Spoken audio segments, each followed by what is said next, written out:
لو تناهيتم إلى سر الحياة وصنعتم كائنا حيا نرى ان اللہ لم یکن مغیرا نعمتا انعمها علی قوم، اللہ نے جب بھی کسی قوم پہ نعمت کی ہو تو اللہ اس سے وہ نعمت چھینتا نہیں ہے، حتی یغیروا ما بانفسہم، جب تک وہ خود ہی اس نعمت کی ناشکری کر کے اپنے آپ کو محروم نہیں کر دیتے۔ یہ بھی بہت اہم آیت ہے، آج اس کے مشاہدے ہوتے رہتے ہیں، کتنے لوگوں کو صحت کی نعمت ملی انہوں نے اس کی قدر نہیں کی، پیسہ ملا اڑانا شروع کر دیا، باپ سے جائیداد ملتی ہے نا بچوں کو تو مال بے رحم سمجھ کے اڑا دیتے ہیں، پھر غریب ہوتے ہیں۔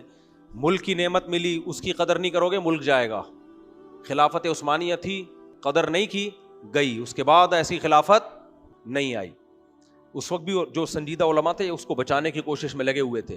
تو اس لیے کوئی بھی نعمت اللہ نے دی ہوئی ہے اس کی قدر کرو، ورنہ وہ نعمت بیوی کی بھی قدر کر لو، میرا خیال ہے، اور عورت کو چاہیے اپنے میاں کی قدر کرے۔ یہ نکال نہیں دینا، جانے دینا، ڈرتا ورتا نہیں ہو کسی سے، جانے دو۔ آگے چلتے ہیں، بسم آگے اللہ تعالیٰ فرماتے ہیں یہ پورا جہاد ہی ہے بھائی، پورا رکوع جہاد سے ہی بھرا ہوا ہے، پورا رکوع یہی آئے گا آج، میں بس 10 منٹ میں مکمل کرتا ہوں۔ آگے اللہ تعالیٰ فرماتے ہیں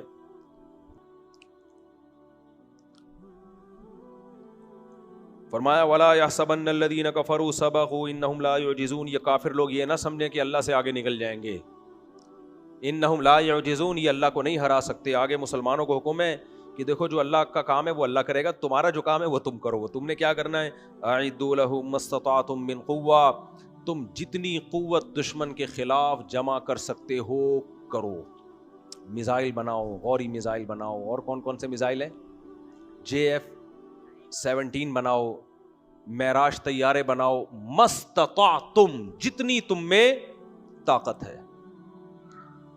تو اپنے آپ کو دشمن کے مقابلے میں طاقتور بنانا یہ کس کا حکم ہے، اللہ کا۔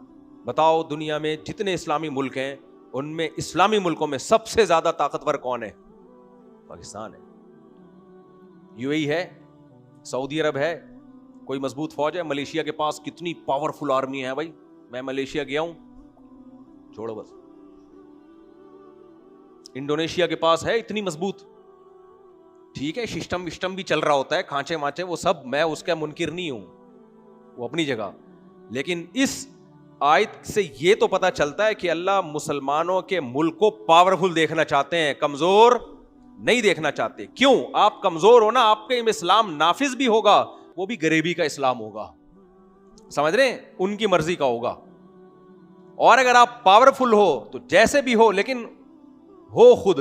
اس کی مثال ایسے ہے، ایک صاحب تھے، ان کو کسی نے کہا کہ مجھے یہ پیسے دے دو میں بزنس میں لگاؤں گا، میرا بیان سنا ہوا تھا انہوں نے کہا نہیں بھائی میں کسی کو پیسے نہیں دیتا، ڈبو دو گے۔ اس نے کہا یار خود بزنس کر کو بھی تو ڈبو دو گے۔ اس نے کہا اپنے ہاتھ سے ڈبو دیں گے، اتنا ٹینشن نہیں ہے، تیرے ہاتھ سے نہیں ڈبونا چاہتا، سمجھ آ رہی ہے؟ جب پاور ہوتی ہے تو بھائی اس کی ایک بڑی ویلیو ہے، دشمن ڈرتا ہے، ہم جو اپنا نقصان کر رہے ہیں اپنے ہاتھوں کر رہے ہیں، لیکن جب آپ کے پاس پاور نہیں ہوتی نا تو آپ غلام ہوتے ہو، آپ کی اپنی ذرا سی بھی کوئی پالیسی نہیں ہوتی، کوئی نہیں ڈرتا آپ سے۔ تو اس آیت سے پتہ چلتا ہے اعدوا لہم ما استطعتم من قوہ۔ پاکستان میں جہاں کچھ چیزیں نیگیٹو ہیں، کچھ بہت ہی خاندانی پازیٹیو بھی ہیں۔ میں گیا تھا ادھر آذربائیجان، وہاں کوئی بڑے سیاسی آدمی ملے، انہوں نے بتایا کہ آرمینیا میں ہم پہ قبضہ کیا تھا، ہم سے قبضہ چھڑوایا کس نے؟ پاکستان آرمی نے۔ اور انہوں نے بتایا کہ اسلامی تاریخ میں بہت پہلے ایسا ہوا کرتا تھا کہ مسلمانوں کے کسی علاقے پہ قبضہ ہو جائے تو مسلمان چھڑوا لیں، ونس اپون اے ٹائم، کہہ رہے ہیں یہ پہلی دفعہ ہوا تھا، چھڑوایا بھی تھا اور آدھا ان کا ملک بھی فتح کر لیا تھا۔ صحیح ہے نا؟ یہ جو کشمیر کا ایشو خراب ہوا ہے نا، یہ یونائٹڈ نیشن نے مسئلہ خراب کیا، اگر یونائٹڈ نیشن بھی سے ہٹ جائے یہ ایشو بھی کوئی اتنا بڑا ایشو نہیں ہے۔ یہ مسئلہ یہ ہوا ہے کہ بین الاقوامی طاقتیں انوالو ہو گئی ہیں اس میں، تو ساری نیگیٹو چیزیں نہیں ہیں میرے بھائی، کچھ کبھی کبھار پازیٹیو بھی سوچ لیا کرو، رمضان ہے ثواب ملے گا اس میں، صحت اچھی ہو جائے گی اس میں۔ تو اللہ نے فرمایا اعدوا لہم، جب نواز شریف کے دور میں ایٹمی دھماکہ ہوا تھا، میاں نواز شریف کے دور میں، تو ہمارے حضرت مفتی رشید احمد صاحب اتنے خوش تھے، حضرت کا نہ کبھی مٹھائی کھائی نہ کبھی کھلائی. وہ پہلا دن تھا جب حضرت نے مٹھائی کے ڈبے تقسیم کروائے تھے. اتنے خوش تھے کہ پاکستان ایک ایٹمی طاقت بن گیا. حالانکہ تہجد گزار تھے، صوفی تھے، بزرگ تھے، لیکن اتنے خوش تھے، اتنے خوش تھے.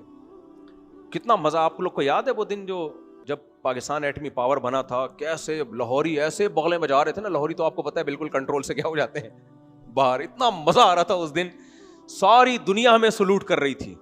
تو ایٹمی پاور ہونا ہلکی بات نہیں ہے، بہت خوشی کی بات ہے ہمارے لیے. تو اللہ نے فرمایا اعدوا لهم ما استطعتم من قوة، تم دشمن کے خلاف مضبوط قوت تیار کر کے رکھو. اب کوئی صوفی اٹھ کے یا کوئی نام نہاد اسکالر پیدا ہو سکتا تھا جو جہاد کی اس آیت میں تحریف کرتا. وہ کہتا ہے اصل میں قوت سے ایمانی قوت مراد ہے. قوت سے کیا مراد ہے؟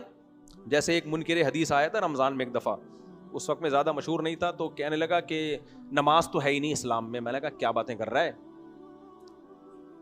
کہہ رہے نہیں، گھنٹہ میرا دماغ چاٹا اس نے. تو میں نے کہا پھر وضو کا حکم کیوں ہے؟ کہہ رہے وضو کا مطلب یہ ہے کہ اپنے آپ کو پاک کرو روحانی نجاستوں سے، یعنی حسد، کینہ، بغض سے وضو کرو. اصل وضو یہ ہے. میں نے کہا اچھا، بغض، کینہ، حسد، بزدلی، ان سے وضو کرو، یہ مطلب. میں نے کہا پھر یہ کیوں قرآن کہتا ہے کہ کوہنیوں تک ہاتھ دھو؟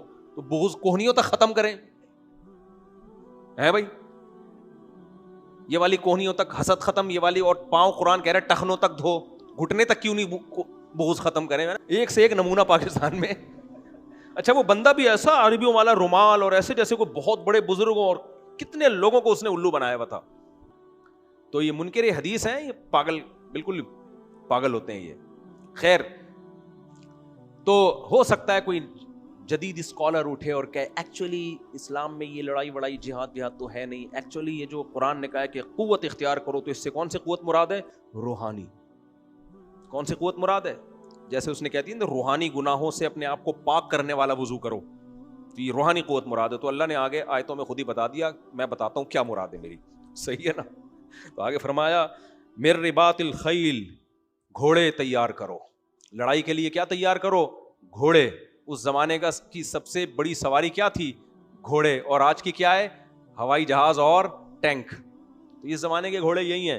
فرمایا ترہبون بہ عدو اللہ، اتنی طاقت اختیار کر لو، اتنی طاقت جمع کرو کہ لڑنے کی نوبت ہی نہ آئے.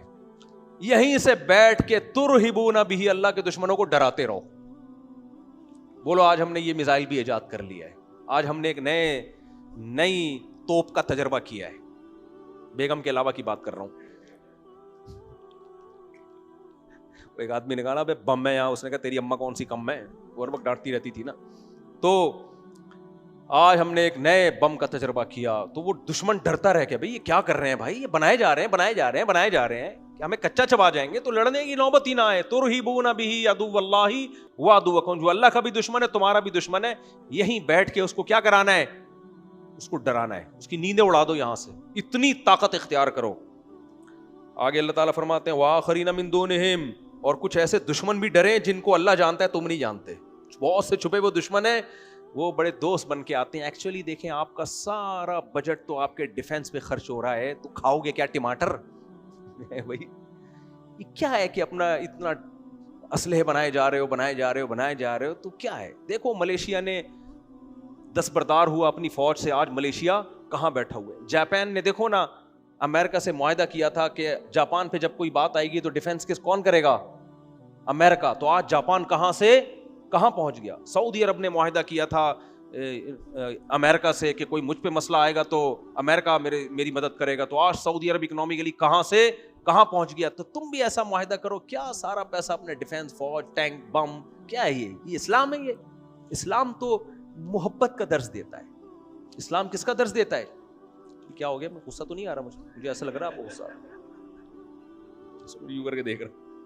ڈر تو نہیں رہے؟ اچھا یہاں کوئی بم نہیں ہے، بے فکر. بم کی باتیں کرنے سے تھوڑی بم آ جاتا ہے یار.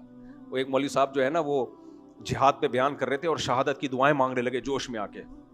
تو ایک آدمی نے کہا مولوی صاحب شہادت میدان جنگ میں ملتی ہے، کوئی حلوے میں بم رکھ کے نہیں دیتا. گھبرانے کی، شہادت کی دعاؤں کی ضرورت نہیں ہے. تو اللہ نے کہا کہ ترہبون بہ عدو اللہ وعدوکم, اللہ کے دشمنوں کو تم نے کیا کرنا ہے, ڈرانا. اور کچھ ایسے دشمن بھی ہیں جن کو اللہ جانتا ہے تم نہیں جانتے. وہ دوست بن کے میٹھی چھری بن کے آئیں گے اور تمہیں بولیں گے دستبردار ہو جاؤ. نا نا نا, یہ بھی اصل میں ان کی بھی ٹانگیں کہاں پہ کیا ہو رہی ہیں, ٹانگ رہی ہیں.